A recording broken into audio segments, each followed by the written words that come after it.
विद्यार्थी मित्रांनो नमस्कार. इयत्ता 7वी मराठीमधील 14वा धडा कवितेची ओळख याचा स्वाध्याय आज आपण या व्हिडिओमध्ये सोडवणार आहोत. चला तर मग सुरू करूया.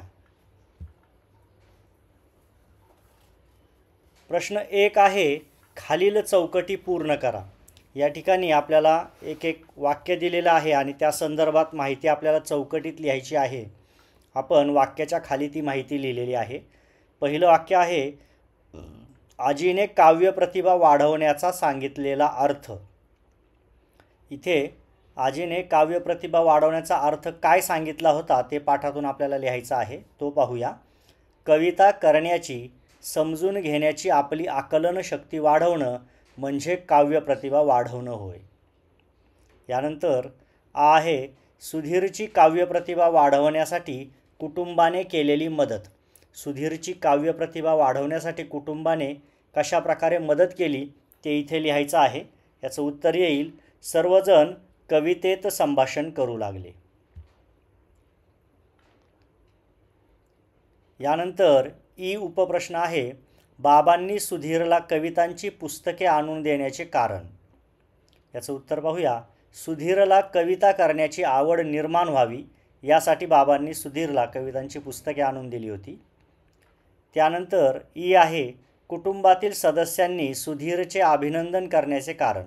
सुधीरचं अभिनंदन कुटुंबातील सर्व सदस्यांनी का केलं ते इथे लिहायचं आहे. याचं उत्तर आहे, सुधीरची काव्य प्रतिभा वाढली. अशा प्रकारे दिलेल्या माहितीच्या आधारे आपण चौकटीत योग्य उत्तरं इथे लिहिलेली आहेत. पुढील प्रश्न पाहूया. पुढे प्रश्न 2 आहे, पाठातील कवितेतून बोलण्याची गंमत तुमच्या शब्दात मांडा. या पाठामध्ये कवितेतून बोलण्याची गंमत आहे ती आपल्याला इथे वर्णन करून लिहायची आहे. उत्तर पाहूया. पाठात सुधीरला काव्य प्रतिभा कळावी म्हणून कुटुंबातील सर्वजण यमक जुळवून कवितेतून संवाद साधू लागतात. प्रत्येकजण आपापल्या परीने कविता करीत असतो. जसे कवितेची सुरुवात करून आजी म्हणते, घरामध्ये लावते सांजवात, भाजी करते आता कांद्याची पात. लगेच याला प्रतिउत्तर म्हणून आजोबा म्हणतात, आता म्हाताऱ्याचा वाढतो वात, नको भाजी करू तू कांद्याची पात. याशिवाय आजोबांची आणखी एक छोटीशी काव्यपंक्ती आहे, तू बनव भाजी छान छान चवळी, ए सुधीर आण रे इकडे दातांची कवळी.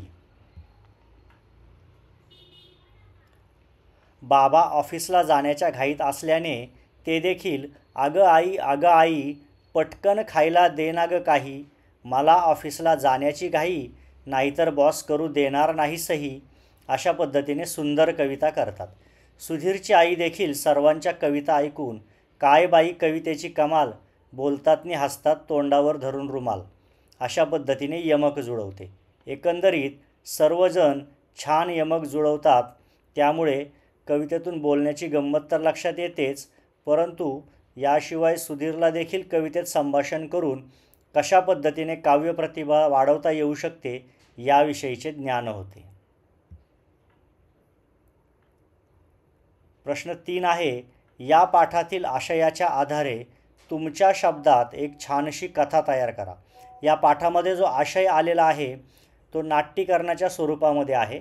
आपल्याला तो इथे कथेच्या स्वरूपात मांडायचा आहे. तर या पाठामध्ये जे काही कथानक घडलेलं आहे ते आता आपण कथेच्या स्वरूपात लिहूया. सुधीर हा एक शाळकरी मुलगा असतो. एके दिवशी शाळा सुटल्यावर सुधीर घरी येतो, परंतु त्या दिवशी तो कोणाशी जास्त बोलत नाही. त्याची ही स्थिती पाहून त्याचे आजोबा त्याला विचारतात की, सुधीर आज तू इतका शांत का आहेस. यावर सुधीर आजोबांना सांगतो की, आजोबा आज शाळेत काव्य प्रतिभा वाढवण्यासाठी तुम्ही केलेले प्रयत्न या विषयावर प्रकल्प दिला आहे, पण या प्रकल्पात काय करावे याबद्दल मला काहीच माहीत नाही व म्हणून मला फार ताण आलेला आहे. यानंतर आजोबा सुधीरला प्रकल्पाबद्दल माहिती देतात. आजोबा सांगतात की कविता करण्याची, समजून घेण्याची आपली आकलन शक्ती वाढवणं म्हणजे काव्य प्रतिभा वाढवणं होय.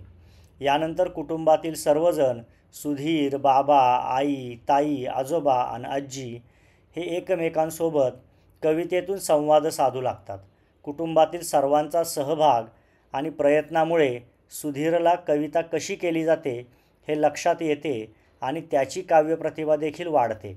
अशा पद्धतीने सुधीरचा हा प्रकल्प पूर्ण करण्यासाठी त्याच्या घरातील सर्वजण कवितेतून संभाषण करून त्याची मदत करतात. अशा पद्धतीने या पाठातील आशय आपण कथेच्या स्वरूपात इथे मांडलेला आहे. यानंतर प्रश्न 4 आहे, आम्ही चित्र काढतो या विषयावर तुम्ही व तुमचे वर्गमित्र यांच्यातील संवाद कवितेच्या माध्यमातून सादर करा. जसं या पाठामध्ये वेगवेगळी पात्र कवितेच्या माध्यमातून संवाद साधत आहेत, तसेच आम्ही चित्र काढतो या विषयावर आपण व आपले वर्गमित्र कवितेच्या माध्यमातून कशा प्रकारे संवाद साधू याची कल्पना करून आपल्याला इथे लेखन करायचं आहे. आपण पाहूया. मयूर म्हणतो, मित्रांनो, मी आणतो एक शीट, आपण चित्र काढूया नीट. यावर धनंजय म्हणतो, माझ्याकडे आहेत सुंदर रंगमित्र, ज्याच्याने आपण रेखाटू सुंदर चित्र. मोहित म्हणतो, पण चित्र कसले काढायचे? चला त्यासाठी प्रत्येकाने एक एक विषय सुचवायचे. यावर मयूर म्हणतो, काढूया सुंदर निसर्ग, ज्यात असेल नदी, आकाश आणि फुलांचा मार्ग. धनंजय म्हणतो, नाही नाही, आपण दाखवू सध्याची स्थिती, प्रदूषणाने ग्रस्त आपली धरती. शेवटी मोहित म्हणतो, धनंजय, प्रदूषणाने होणाऱ्या नुकसानांची तुला जाण आहे, चित्राद्वारे परिवर्तन घडवण्याची कल्पना तुझी छान आहे. चला तर मग मिळून प्रदूषणाने होणारी परिस्थिती रेखाटू, आपण सर्व मिळून सुंदर चित्र काढू. अशा पद्धतीने आपण चित्र काढूया या विषयावर कशा प्रकारे मित्रांमध्ये कवितेतून संवाद होईल याची कल्पना करून आपण इथे लेखन केलेलं आहे. या उत्तरामध्ये तुम्ही तुमच्या कल्पनेनुसार आणखी वेगवेगळं काव्य टाकून याचं उत्तर लिहू शकता.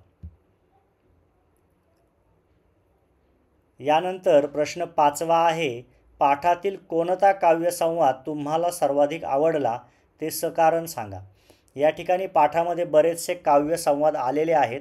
त्यापैकी जो काव्यसंवाद तुम्हाला आवडला असेल तो इथे लिहायचा आहे. आपण नमुना म्हणून एक काव्यसंवाद इथे घेतलेला आहे, परंतु तुम्ही तुमच्या आवडीनुसार लिहू शकता. आपण घेतलेला काव्यसंवाद पाहूया. शांताबाईंची बाग अन सुर्वेची गिरणी, गदिमांचे घर अन बालकवींची फुलराणी, चेतवले भावनांचे मोहळ तुम्ही मनी. हा काव्यसंवाद मला खूप आवडला, कारण या काव्यामध्ये सुधीरच्या मनस्थितीचे वर्णन केलेले आपल्याला पाहायला मिळते. अशा पद्धतीने तुम्हाला आवडणारा काव्यसंवाद या ठिकाणी तुम्ही उत्तरात लिहा आणि तो तुम्हाला आवडण्याचं कारणसुद्धा लिहा. यानंतर प्रश्न 6वा आहे, खालील आकृती पूर्ण करा. वरती आपल्याला शीर्षक दिलेलं आहे, पाठात आलेल्या साहित्यिकांची नावे. पाठ वाचताना आपल्या लक्षात येईल काही साहित्यिकांची नावे या पाठामध्ये आलेली आहेत, ती शोधून आपल्याला लिहायची आहेत.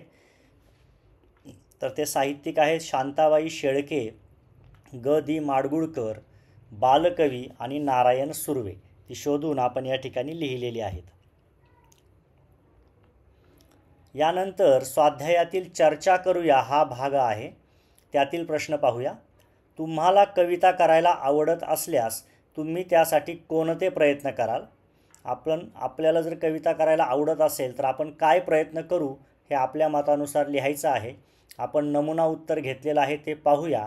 त्यात आवश्यक ते बदल करून तुम्ही लिहू शकता. आपण लिहिलेलं उत्तर पाहूया. मला कवितेची आवड निर्माण करण्यासाठी मी जास्तीत जास्त पुस्तके वाचेन. मोठमोठे लेखक आणि कवींनी लिहिलेल्या कविता वाचल्याने माझ्या शब्दसमूहात वृद्धी होईल, ज्यामुळे मला देखील स्वतःच्या कविता बनवण्यास सोपे जाईल. आज अनेक ऑनलाईन सोशल मीडिया माध्यमे उपलब्ध असल्याने मी गुगल, यूट्यूब इत्यादीद्वारे प्रसिद्ध कवींच्या कविता आणि कवी संमेलनाचे व्हिडिओ पाहीन. माझ्या लिहिलेल्या कविता मी लोकांपर्यंत पोहोचवण्यासाठी व त्यांचे अभिप्राय प्राप्त करण्यासाठी सोशल मीडियाचा उपयोग करेन. याशिवाय दैनिक वर्तमानपत्रे आणि मासिकांद्वारे देखील मी माझ्या कविता प्रकाशित करण्याचा प्रयत्न करेन. अशा पद्धतीने आपली कवितेची प्रतिभा विकसित करण्यासाठी आपण काय करणार ते या उत्तरामध्ये लिहायचं आहे. तुम्ही तुमच्या मतानुसार या उत्तरामध्ये निश्चितपणे भर घालू शकता. यानंतरचा भाग आहे खेळूया शब्दांशी. इथे आपल्याला वाक्प्रचार दिलेले आहेत आणि त्यांचा अर्थ चौकटीमध्ये दिलेले आहेत. तर योग्य वाक्यप्रचाराचा त्याच्या योग्य अर्थाशी जोडी लावून आपल्याला लिहायचा आहे. आपण इथे लिहिलेला आहे. पहिला वाक्प्रचार आहे खो देणे, याचा अर्थ आहे नकार देणे. त्यानंतर आहे पाश सोडणे, अर्थ आहे बंधनातून मुक्त होणे. यानंतर आहे हेका धरणे, त्याचा अर्थ आहे हट्ट करणे. आणि चौथा वाक्प्रचार आपल्याला दिलेला आहे भावनांचे मोह चेतवणे. या वाक्प्रचाराचा अर्थ होतो भावना जागृत करणे. अशा प्रकारे दिलेले वाक्प्रचार आणि चौकटीतून योग्य अर्थ लिहून त्यांच्या पुढे लेखन आपण या ठिकाणी केलेलं आहे. पुढील भाग पाहूया. यानंतर आहे खेळ खेळूया. त्यातील प्रश्न पाहूया. खालील कंसात काही म्हणी दिलेल्या आहेत. दिलेल्या वाक्यांशी संबंधित म्हण ओळखा व लिहा. आपल्याला काही वाक्य दिलेली आहेत आणि कंसामध्ये काही म्हणी दिलेल्या आहेत. तर वाक्य वाचून आपल्याला योग्य म्हण त्या वाक्यासमोर लिहायची आहे. पहिलं वाक्य आहे फुशारकी मारणाऱ्याचा पराजय होतो. यासाठी योग्य म्हण आहे गर्वाचे घर खाली. यानंतर दुसरे वाक्य आहे एखाद्याकडून काम करून घेताना गोड बोलायचे आणि काम झाले की त्याला सोडून द्यायचे. अशा अर्थाची म्हण आहे कामापुरता मामा. यानंतर वाक्य ई आहे सर्वत्र परिस्थिती समान असणे. या अर्थाची म्हण आहे पळसाला पाने तीनच. पुढील वाक्य आहे थोडे थोडे जमवून मोठा संचय करणे. याचं उत्तर आहे थेंबे थेंबे तळे साचे. यानंतर पुढील उ वाक्य आहे एका संकटातून बचावणे व दुसऱ्या संकटात सापडणे. या अर्थाची म्हण आहे आगीतून उठून फुपाट्यात पडणे. पुढे कुठल्याही गोष्टीचा अतिरेक हा वाईट असतो असा अर्थ असणारी म्हण आहे अति तिथे माती. यानंतर आहे न आवडणाऱ्या माणसाने कितीही चांगली गोष्ट केली तरी ती पसंत पडत नाही. असा अर्थ असणारी म्हण आहे न आवडतीचे मीठ आळणी. अशा पद्धतीने सर्व जोड्या आपण व्यवस्थितपणे इथे लावलेल्या आहेत. पुढील भाग पाहूया. खाली काही वाक्य दिली आहेत. त्यामध्ये एकच शब्द वेगवेगळ्या अर्थाने वापरला आहे. खालील वाक्य वाचा. त्यातील ठळकपणे दाखवलेल्या शब्दांचे अर्थ समजून घ्या. तुम्ही याप्रमाणे वाक्य तयार करण्याचा प्रयत्न करा. आता इथे आपल्याला प्रत्येक वाक्यामध्ये एखादा असा शब्द आला आहे की दोन ठिकाणी दोन वेगळ्या अर्थांनी वापरलेला आहे.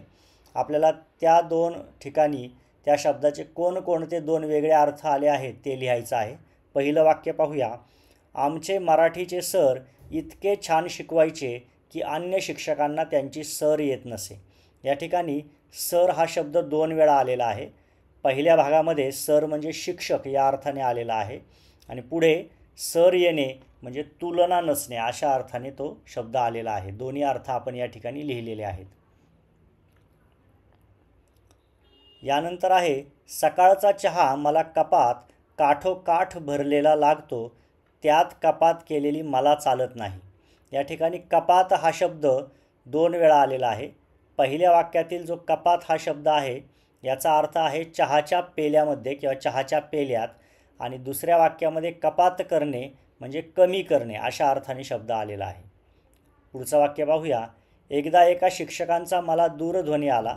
दूरध्वनीवर ते मला म्हणाले, सर आपण आमच्या शाळेला भेट द्या. मी त्यांना विचारले काय भेट देऊ. ते शिक्षक म्हणाले ते शाळेला भेट दिल्यानंतर ठरवा. या ठिकाणी भेट हा शब्द दोन वेळा आलेला आहे. भेट देणे याचा अर्थ भेटायला येणे आणि फक्त भेट या शब्दाचा अर्थ होतो नजराना. अशा पद्धतीने दिलेल्या शब्दांचे दोन्ही अर्थ आपण प्रत्येक ठिकाणी लिहिलेले आहेत. पुढील भाग पाहूया. पुढील भाग आहे विचार करा व सांगा. तुम्ही दरवर्षी अनेक प्रकल्प करत असाल. यावर्षी तुम्ही केलेला प्रकल्प कोणता व तो कसा पूर्ण केला त्या सर्व कृती क्रमवार लिहून त्याचा ओघ तक्ता बनवा. आपण वेगवेगळे प्रयोग करतो तर एखाद्या प्रकल्पाचा आपल्याला कशा प्रकारे आपण कृती केली ते फक्त इथे क्रमाने लिहायचं आहे. तर आपण एक प्रकल्प घेऊन त्याच्या क्रमवार पायऱ्या इथे लिहिलेल्या आहेत. या प्रकारे तुम्ही तुमचा प्रकल्प कसा पूर्ण केलात ते क्रमाने तुम्ही लिहायचं आहे. आपण लिहिलेलं उदाहरण पाहूया. 1. मी माझ्या पॉकेट मनीमधून काही पैसे वाचवून दर शनिवारी शाळेतून येताना एक रोप विकत घेऊन येतो. 2. फुलझाडाचे असल्यास घरी लावतो आणि वड, पिंपळ, आंबा असे असेल तर तात्पुरते घरी एका छोट्याशा कुंडीत लावून नंतर बाबांसोबत आमच्या शेतात जाऊन तेथे रुजवून येतो. 3. हा उपक्रम मी नेहमी सुरूच ठेवणार आहे. आणि 4. छान झाडांनी आणि फुलांनी तो भाग बहरलेला आहे. अशा पद्धतीने आपण केलेला प्रकल्प, त्याच्यातील वेगवेगळे टप्पे आपण इथे मांडलेले आहेत. तर तुम्ही कोणताही एखादा प्रकल्प तुम्ही केलेला घ्यायचा आहे आणि त्यात तुम्ही कशा प्रकारे कृती केली ते फक्त इथे क्रमाने लिहायचं आहे. पुढील भाग पाहूया. यानंतर आहे आपण समजून घेऊया. वाक्य म्हणजे काय हे आपण अभ्यासले आहे. वाक्यांचे विविध प्रकार आहेत, त्यातील काही वाक्य प्रकारांची माहिती आपण करून घेणार आहोत. पहिलं आहे विधानार्थी वाक्य. ही वाक्य वाचा. अ. माझे घर दवाखान्याजवळ आहे. आ. तो रोज व्यायाम करत नाही. या प्रकारच्या वाक्यात केवळ विधान केलेले असते, म्हणजे काहीतरी छोटीशी माहिती आलेली असते, काहीतरी विधान केलेलं असतं. अशा वाक्यांना विधानार्थी वाक्य असं म्हणतात. यानंतर आहे प्रश्नार्थी वाक्य. याच्या नावावरूनच आपल्या लक्षात येईल की इथे प्रश्न विचारलेला असतो. वाक्य पाहूया. तुला लाडू आवडतो का? तुम्ही सकाळी कधी उठता? या प्रकारच्या वाक्यात प्रश्न विचारलेला असतो. यानंतर तिसरं आहे उद्गारार्थी वाक्य. इथे सुद्धा नावावरून आपल्या लक्षात येईल की उद्गारवाचक चिन्ह आलेलं असतं आणि केवळ प्रयोगी अव्यय एखादं वापरलेलं असतं. वाक्य पाहूया. अरे रे, फार वाईट झाले. आणि शाब्बास, चांगले काम केलेस. अशा ठिकाणी उद्गारवाचक दोन्ही ठिकाणी आलेले आहेत. या प्रकारच्या वाक्यात भावनेचा उद्गार काढलेला असतो. अशा वाक्यांना आपण उद्गारार्थी वाक्य असं म्हणतो. आणि चौथा प्रकार आहे आज्ञार्थी वाक्य. इथे सुद्धा आपल्या नावावरून लक्षात येतं की एखादी आज्ञा केलेलं वाक्य असतं. उदाहरणार्थ, मुलांनो रांगेत चला, उत्तम आरोग्यासाठी व्यायाम करा. इथे आज्ञा केलेल्या आहेत. तर अशा प्रकारच्या वाक्यांना आपण आज्ञार्थ वाक्य असं म्हणतो. आता हे 4 प्रकार पाहिल्यानंतर खाली आपल्याला एक प्रश्न दिलेला आहे. वर दिलेल्या 4ही प्रकारांतील वाक्यांचे नमुने तयार करा. पाहूया. 4 प्रकारची वाक्ये खालीलप्रमाणे आहेत आणि त्यांचा नमुनासुद्धा आपण लिहिलेला आहे. पहिला प्रकार होता विधानार्थी वाक्य. नमुना आपण लिहिलेला आहे. दादा आज बाजारात जाणार आहे. यानंतरचा प्रकार होता प्रश्नार्थी वाक्य. आज आई मला डब्यात काय देणार आहे? हा प्रश्न आहे. त्यानंतर आहे उद्गारार्थी वाक्य. वाह, सायली किती सुंदर खेळली तू. हा उद्गारार्थी वाक्याचा उदाहरण झालेला आहे. आणि शेवटी आहे आज्ञार्थी वाक्य. सुजय, रोज व्यायाम कर. ही सुजयला केलेली आज्ञा आहे. अशा पद्धतीने 4ही प्रकारची वाक्य आणि त्यांचं एक एक उदाहरण आपण या ठिकाणी लिहिलेलं आहे. इथे आपला स्वाध्याय पूर्ण होत आहे. स्वाध्यायातील सर्व प्रश्नांची उत्तरे आपण व्यवस्थितपणे पाहिलेली आहेत. त्या सर्वांचा व्यवस्थित अभ्यास करा आणि आपल्या सुंदर हस्ताक्षरात आपल्या वहीमध्ये या स्वाध्यायाचे लेखन करा. आजचा व्हिडिओ या ठिकाणी पूर्ण होत आहे. धन्यवाद.